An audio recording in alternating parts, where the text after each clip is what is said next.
특검 수사 종료 후 기록 인계 과정에 대해서 말씀드리겠습니다. 특검은 수사를 마무리한 후 2008년 2월 22일 수사 결과를 발표하고 검찰에서 넘겨받은 검찰 기록과 특검 수사기관 중 새로이 생성된 모든 수사자료를 검찰에 인계하였습니다. 앞에서 말씀드린 바와 같이 특검의 수사 대상 사건 중 수사가 완결되지 않은 상암 DMC 사건의 경우에는 특검 수사 대상 사건으로서 수사가 완결되지 않아 특검법 제9조 제5항에 따라 서울 서부지방검찰청 검사장에게 수사 의뢰와 동시에 기록을 인계하였습니다.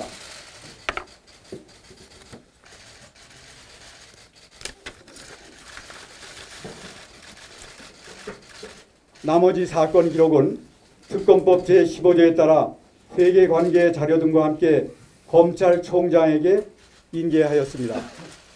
서울 서부지방검찰청 검사장과 검찰총장에 대한 기록 인수인계는 기록 목록을 첨부한 기록 인수인계서를 작성하고 양측에서 날인하였으며 첨부된 기록의 목록만 보아도 특검의 수사 내용은 바로 알 수 있습니다. 당시에 첨부한 기록 목록도 공개하고자 합니다. 수사 기록 인계와 관련하여 검찰은 2번에 걸친 수사에도 불구하고 부실 수사를 하여 특검을 철회하였음에도 특검에서 기록을 인계받은 후 기록을 전혀 보지 않았다는 전혀 납득할 수 없는 주장을 합니다. 이 사건은 서울중앙지방검찰청 특수일부에서 수사하던 사건을 특검이 넘겨받아 40일이란 짧은 기간 동안 수사를 하고 검찰에 다시 돌려준 사건입니다. 그렇다면 원래 사건 담당 검사는 특검에서 추가로 수사한 내용에 대하여 수사 기록을 검토하여야 하는 것은 당연한 업무라고 할 것입니다.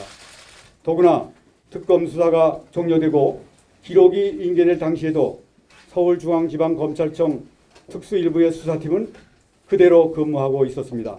특검 기록이 인계된 후 검찰에서의 보존 처리된 과정과 시기 혹은 보존 처리 이후에 기록의 대출이 있었는지 여부를 살펴보아야 할 것입니다.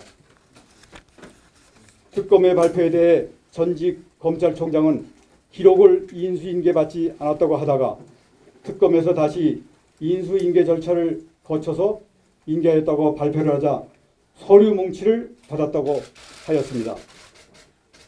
저는 전직 검찰총장이 이렇게 말씀하셨다고는 믿기 어렵습니다. 검찰의 수사에 불신을 받아 특검이 진행되었고 특검이 수사 결과를 언론의 생중계를 통하여 전 국민 앞에서 발표를 하고 특검법에 따라 수사 기록에 목록을 붙여 인수인계 절차를 거쳐 인계하였음에도 서류 뭉치를 받아 창고에 넣었다는 것인데 이를 어떻게 납득할 수 있겠습니까?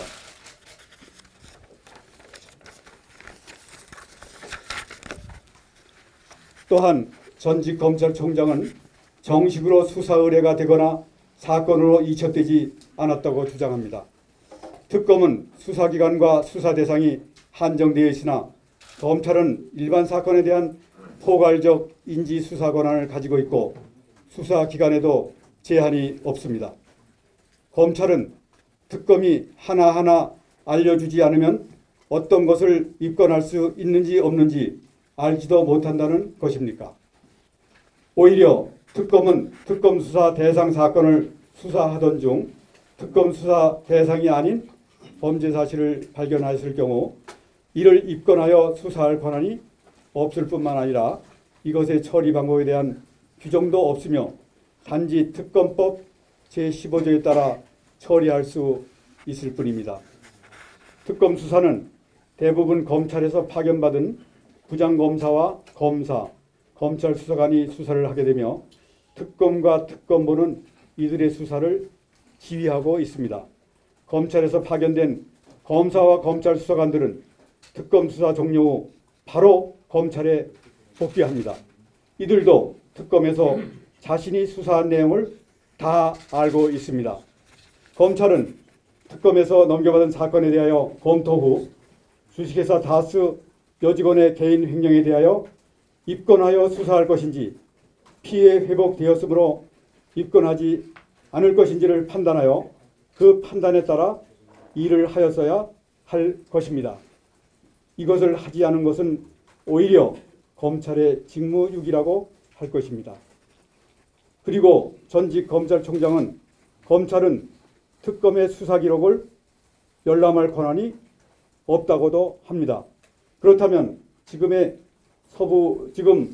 서울 동부지방검찰청은 어떻게 하여 특검 수사 기록을 검토하면서 수사를 하고 있는지 궁금합니다.